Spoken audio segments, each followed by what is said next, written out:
into a space where beauty meets authenticity and transformation is not just a possibility, but a promise. I'm absolutely thrilled to introduce you to someone truly special, Dr. Rukmini Vinaya Rednam, the compassionate force behind the countless remarkable transformations in the vibrant city of Houston, Texas. Picture this: every curve, every contour crafted with care and expertise, not just by a board-certified plastic surgeon, but your very own cheerleader for self-discovery and confidence. Get ready to embark on a journey where we explore the art of science of feeling your very best self. This isn't just a podcast. It's your cozy corner of empowerment and inspiration. So pull up a chair, pour yourself a cup of kindness, and let's dive into the Confidence Doc podcast with Dr. Rukmini Vinaya Rednam. Welcome to the Confidence Doc podcast. I'm Dr. Rednam, board-certified plastic surgeon in the Houston, Texas area with My Houston Surgeons. And today, in keeping with our theme for the new year, we have on an amazing new guest who is all about confidence, so it makes total sense that she's on this podcast. Welcome to the show, Regina Bonds. Thank you so much for having me. I am thrilled to even just receive an invite, so thank you for having me. So, Regina, you are described as America's confidence coach, and I love it. Just reading about you, even the words all exude confidence. How did you find yourself in this pathway? Yeah, I think for me, I know what it feels like not to be confident. And so to see how far I've come in my life and the things that I've experienced personally, when I finally did reach this level of confidence, I just was like, I've got to share it with the world that if I can do this, you can do it too. And so it started off from, as a child, I was told that I would really never be able to read or write past the third grade level. I had troubles in school with reading, with writing. I was always behind. I really just felt, I didn't feel like the other kids. I felt just not smart, not good enough. And I started to live my life through the lens of just not feeling good enough. And I never applied myself after being told that. I went through high school and just didn't, how it feels to just not give your best because of what the words that were spoken over you. And that's kind of how my story went. And it wasn't until my mother passed away and I had a child first right out of high school. And then my mother passed away that I really had to find my own strength because she was my everything. And so watching her leave me and having a son that I had to raise by myself, it really just made me step it up in life and go after what I really wanted. And that's what built my confidence, therefore would let me to teach the world how to build unstoppable confidence. When you say like that, like that basically triggered this in you, right? To start there, like what really so you had that kind of fire lit in you. What were those first steps you took to really build your confidence? Powerful question. I think one of the first things that I did to build my confidence, I had to be honest with where I was. And I had to take ownership. So oftentimes in life, we play the blame game. I can't do it because my teacher told me I couldn't read or write. I wasn't good enough. I can't do it because my mother's gone now. I can't do it because, I became a statistic. Now I'm a single mother right out of high school. And I had to stop blaming everyone else. And I had to look myself in the mirror and take ownership of my life. And so that was one of the first steps that I took. I decided that I was going to take life by the horns and I was going to give it all that I had. I had, that thing like, when you bounce a ball, it goes all the way to the ground. I'd already hit the ground. All I could do was bounce back. And so I took ownership of my life and I applied for college with a baby on the hip, studying 2:00 in the morning. I went ahead and got my bachelor's and my master's degree in psychology, life coaching, and women's counseling. And I never took back. I would say I never looked back. I would say from taking ownership, everything changed. Because when you realize that you are responsible for your life, you are responsible for your results, then you stop taking life, you stop playing with life, and you get real serious. I love that answer. And, I always thought, but obviously I'm a plastic surgeon, and that same way of thinking stays true with what I do too, right? Like it's not enough to change external things in yourself. You have to internally make that decision to say, this is where I am and this is where I want to be. That's the only way you feel happy with any external changes you make, whether it's acquiring things, changing your body, changing your hair, whatever. If you don't feel confident about who you are and where you're going, none of it brings you happiness. Absolutely. I haven't taken it as far as plastic surgery yet, but I would say I found when my mother passed away, one of my coping mechanisms was to shop. When I was feeling down, I would go buy things. Mm-hmm. The funny thing is, you buy the things and it makes you happy for a day. Then tomorrow you got to you got to face yourself all over again. Mm-hmm. I kind of, put towards what you just said. You cannot fake confidence. You cannot fake loving yourself. And I always say, when you learn to go within, you will never go without. And so it's not enough to change the outside if you haven't done the inner work. Absolutely. So tell me a little bit about like how do people when people find you, what exactly is it that you offer them to help them on that pathway? Really, I am a wheelhouse for women who are the underdogs. I love an underdog because I too was an underdog, and I had to start my life with basically nothing. And so I really draw women with huge hearts who have dreams and aspirations, but they still are living in this underdog mentality as if they can never get beyond their past or their Mm-hmm. stories. And so I help a lot of women reclaim their confidence. I help a lot of dreamers start businesses and helping them gain the confidence to use their voice. I help public speakers learn how to speak and take authority with their audiences. I help leaders really establish their leadership roles and really rid themselves of imposter syndrome. I do a wide gamut of things, but the whole gist of my job is to make sure that I make women feel unstoppable. That's amazing. And we love hearing that type of thing around here. Is that at the end of the day, sometimes you do need a little bit of help, and that's in no way makes you less, right? In fact, I really respect someone saying, I don't have this yet, and I'm going to reach out for help so I can get there. That's I would say that's step two. After you take ownership, step two is to get the help that you need. Sometimes we think we can do it all on our own, but the reality is you can go further with accountability. You can go further with the right community. You can go further when you have a mentor or a coach that's willing to guide you and lead you to your best self. What are some challenges that you feel that you see with some of your clients or just in general with women for why they don't quite get to that step where they're like, yes, I want to try to achieve this? uh, the number one thing that I find in women that I have coached is they are still looking for outside validation.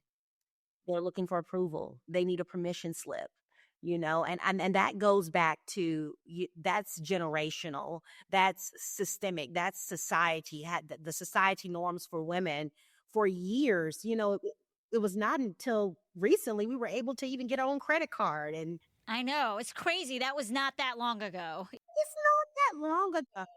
And so we still find ourselves crying out for someone to give us permission to go after what we want. And so I oftentimes have to break barriers and limiting beliefs in women who feel like they need to be liked, they need to be understood, and they need to be given permission in order to go after what they want. We have to break that first before we can go any deeper. Well, I can tell you, right, as a woman in surgery, we have a lot of challenges sometimes really being heard because we are a minority in surgery and the expectations put on us are very different sometimes. And the stereotype female surgeons get is that we're bitches, right? Like if we want to get something done, we're being, versus if it's a man who's a surgeon doing that, well, he's assertive, he's in control of the situation. And I would imagine that's very common in a lot of different types of careers. How do you talk to someone to navigate that and be like, you can be assertive without necessarily coming off that way? Or do you just not care what people say? Well, I think the easy answer is to not care what people say. But the reality is, I mean, the number one human need is to feel like they belong. And so it's easy to say, I don't care what people say. But the reality is, you do care. I see this all the time. Sticks and stones may break my bones, but words will never hurt me. That's what they used to say when I was a kid on the playground. That's the biggest lie that's ever told. It does hurt when someone says something that cuts across us. And in your situation, and so many other women who feel like if I'm being assertive, if I am being bold, I'm looked at as, this mean person. But if a man does it, he's doing his job. He's He's cat. dominating. Yeah, Yeah. dominating. And one of the things that I always tell women when they find themselves in this predicament, they've got to learn themselves. You got to get really good at studying the subject called you. Because when it's almost like me saying, going telling someone to go cut on a light. Well, they're going to go cut on the light because they know how to cut on a light. And they're not going to think, well, I'm a bad person for knowing how to cut on the light. It's because they've been doing it for so long. Well, when you study you and you know that you have a pure heart, you have pure intentions, that you wouldn't cross anyone wrongly, in your life, that you come from a pure place. When someone says something like that to you, you can look at them and say, that's a lie. I'm the purest of purists. I know who I am. I love all people. I serve to the best of my ability. I do my job. You can defend yourself when you know yourself. But when you let other people define you, when you don't study you, that's when those negative thoughts begin to creep in and tell you who you are instead of you taking authority and saying, this is who I am. I'm really good at studying me. I think that a lot of times too, from a young age, we're kind of told like if someone says something, just like keep it to yourself, don't worry about it. But I do like that, and I think as I've gotten older, that's been one of my favorite parts about getting older. Is I do just want to be like, you know what? I'm just going to say what's on my mind. And if I think that if you really said that straight to somebody and you were just like, you know what? That's not true. That's not the case at all. You're projecting whatever you feel on me. I think you would really they just look at you and be like, hang their head down and walk away. Absolutely. We as women, we have to learn how to stand up for ourselves, and it doesn't have to come from a place of bitterness or being mean, but we do reserve the right to own our greatness and to take up for ourselves when the circumstances call for it. Yes, absolutely. So tell me a little bit more about, like you were kind of saying, okay, step one, step two. Do you have like a certain number of steps that you kind of take people through? Or is it really kind of different for every person? Well, I find that, I have a method, for my I have a confidence formula. Of course, every situation is different. So I apply it differently to every individual that I coach and I serve. But an overview of my confidence formula is I always say there's 3 steps to confidence. Number one, you got to have the clarity to know what you want. I say all the time that what cannot be explained will never be obtained. So you can say all day long, I want to feel good about myself. I want to lose weight. I want to be able to use my voice. I want to, go after my dreams. But if you can't explain it thoroughly, if you can't write the vision and make it plain, then you're going to find yourself doing a cycle every year of saying, I want, instead of becoming it. And so step one is you got to get clarity. Number two, after you get clarity, you got to have courage.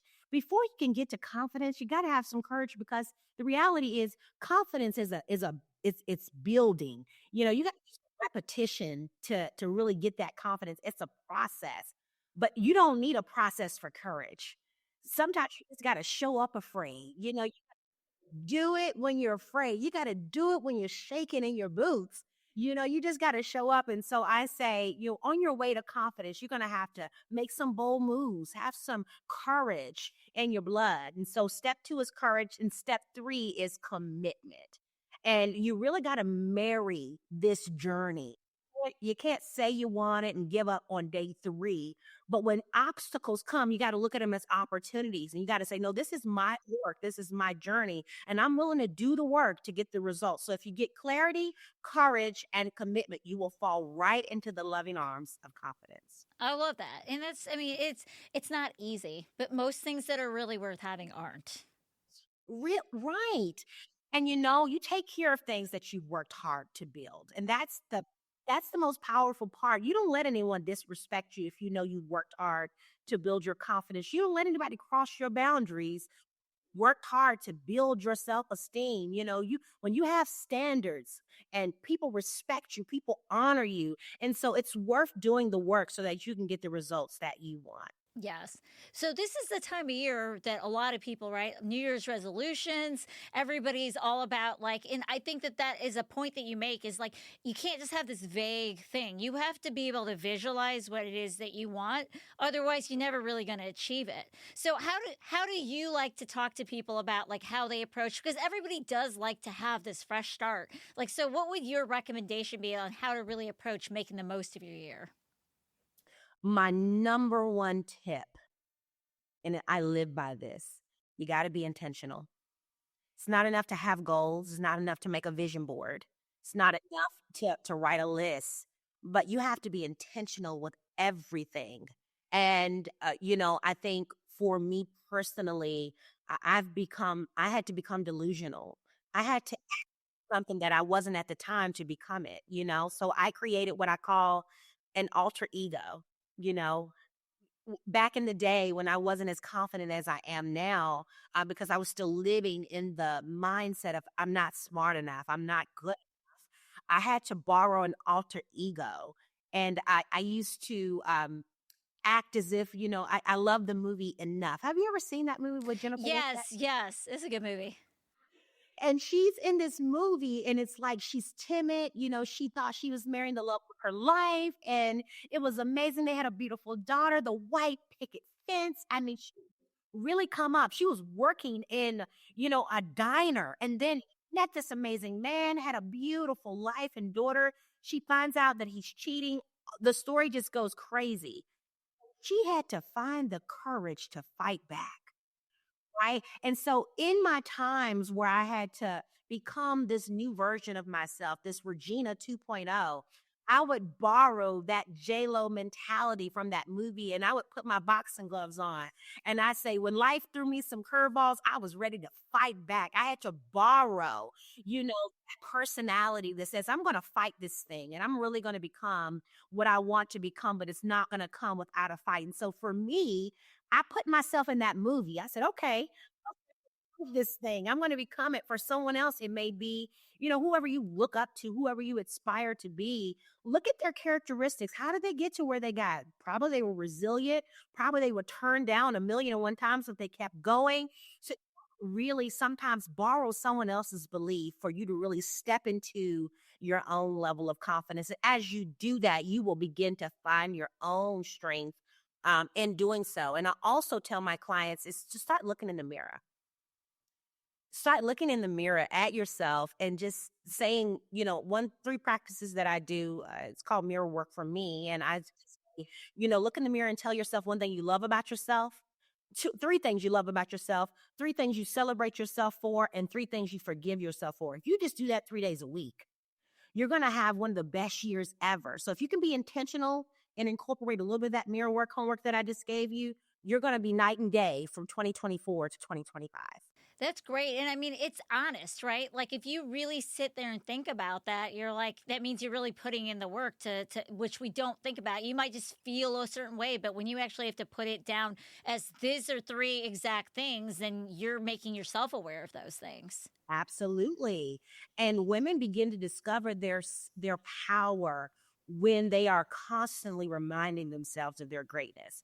And one of the things that I've learned is that you can't wait for someone else to tell you you're great. You've got to remind yourself every day you step your foot out of that bed that I'm great and I'm worthy and I deserve to live the life that I want. And me and you, we can attest to that. We would not be Mm-hmm. where we are today. And this is for everyone who's listening to this podcast. I'm sure me and you can attest to we would not be where we are today had it not been for us going the extra mile, doing what Mm-hmm. others aren't willing to do to get the results tomorrow that others don't have. And it's true. Like it's the cool part about confidence is from the external, it looks easy. Like it looks easy. Like I've had people even say to me, it looks easy, all these things you do. I'm like, I guess I'm doing a good job, but it's not easy at all. But it's because I want it. I know what I want. And outside of our moms, like most people don't have somebody who's just telling you you're awesome all the time. And so that it has to really over time be you that's like, you know what, I'm worthy of this and I want to go out and get it. Absolutely. One of my favorite affirmations, and my clients love this affirmation. I always say, I know what I want, and what I want wants me. That's one of the things that I say all the time, because so oftentimes we as women, we self sabotage ourselves so much. We say we want something and then we don't feel worthy of it. So we find a way to sabotage our way out of it. And so I just want women to know to, to take back their power and to really believe in themselves on another level, because that's what it's going to take. That's the real work in you getting to this next level of being your best self. I just love it. I do. What are some things that you are excited for with this coming year? This coming year, I'm really looking forward to more reaching more people. I feel as though I've done a great job at having intimate conversations and having an intimate clientele, but I'm really looking forward to main stage even more. I've done a lot of TV opportunities, of course, and a lot of things like that, but I'm looking forward to getting on the stage more in 2025, because I believe more women need how I talk about confidence. There's a lot of people out here that are talking about it, but I feel like I have a different way of bringing it about, that women understand on a deep level, because I've been where they are. And so I'm looking forward to hitting the main stage, maybe going on tour, meeting women in different cities. And so I'm just excited to expand my reach and to get more women living in the realm of unstoppable confidence. Well, I can tell you your confidence is infectious. Like I feel your excitement in that. And I really do. One of my favorite things about being a woman is meeting other strong women, because it just makes me want to go home and be like, what am I doing? I got to do something new. I'm excited. It gets me excited. So I love that for you. I love that. And, I feel the same way. I love to meet beautiful, strong, powerful women. And I also like to hear women who are strong and powerful share their vulnerabilities. For me, last year, I had to really take a break. Um, I really grieved a season of busyness because I had some family things going on. And so I had to focus on my family. And I think, us in the working field, when we're chasing our dreams, especially when you have a family, we don't talk about that as women, how sometimes we have to sacrifice some things for a season to really honor and take care of things that are near and dear to us, things that are sacred. And so I'm looking forward to hearing women have more vulnerable conversations, so that women know that they are not alone, and stop judging things from the outward appearance. I know my Instagram looks good. I know videos are cute. I know this podcast is cute. But real women go through real things. And the more we come together and discuss those things, we will be made stronger together when we start getting vulnerable and sharing our stories together. Absolutely, and it will connect better, right? Like I have two kids as well, and it's not always easy. Some days I'm really awesome at my work, some days I'm really awesome at being their mom, and some days I'm not good at either. And like that's normal. Even Oprah's got bad days, right? Like I mean, everybody's got their stuff, and the more that we're open and vulnerable, because I don't think that men are as open and vulnerable at things, but I think women are much more willing to do that. And I think that that's not like that's something that we can use as an advantage and to help lift each other up, you know? Absolutely. I have seen it time and time again. Once I get in the audience, people are quiet, they're not talking, no one's sharing, no one's networking. But as soon as I get the room vulnerable, everybody wants to talk. Everybody wants to share their story. And so I'm really interested this year in having real conversations and getting women free and confident in 2025. Well, I certainly hope to see your name out there. I think you're doing wonderful work. And I love that your main purpose is lifting other women up. And I mean, what more beautiful thing can you do? Absolutely. It's just my dream. I always say my dream is to see other women's dreams come true. Well, it has been wonderful having you on the podcast. If anybody of our listeners wants to find you, what is the best way for them to reach you? The best way to reach me, you can find me on social media, Regina K. Bonds. I'm sure I'll be in the show notes. You can also go to my website, reginabonds.com, and find out all the details about me there. Awesome. Well, if any of you have been thinking about it, this is the time to stop thinking about it and do something. Just like anything else, we all need a little help sometimes. And when you've got somebody this lovely that wants to help you, why wouldn't you take that opportunity? Thank you so much for having me. Thank you for being on here. And thank you all for joining us on this episode of the podcast. Thank you all for joining us on this episode of the Confidence Doc podcast. made it through till the end. As we wrap up another episode of The Confidence Doc, I want to extend our heartfelt thank you for being a part of our community. If today's conversation resonated with you, remember that Dr. Rednam and her team are here to support you on your journey to self-confidence and beauty. Your story is unique, and it's our privilege to help you create the masterpiece that is your life. If you'd like to book a consultation with Dr. Rednam, you can visit her webpage at drrukminirednam.com. Fill out a contact form, and one of her coordinators will get with you accordingly.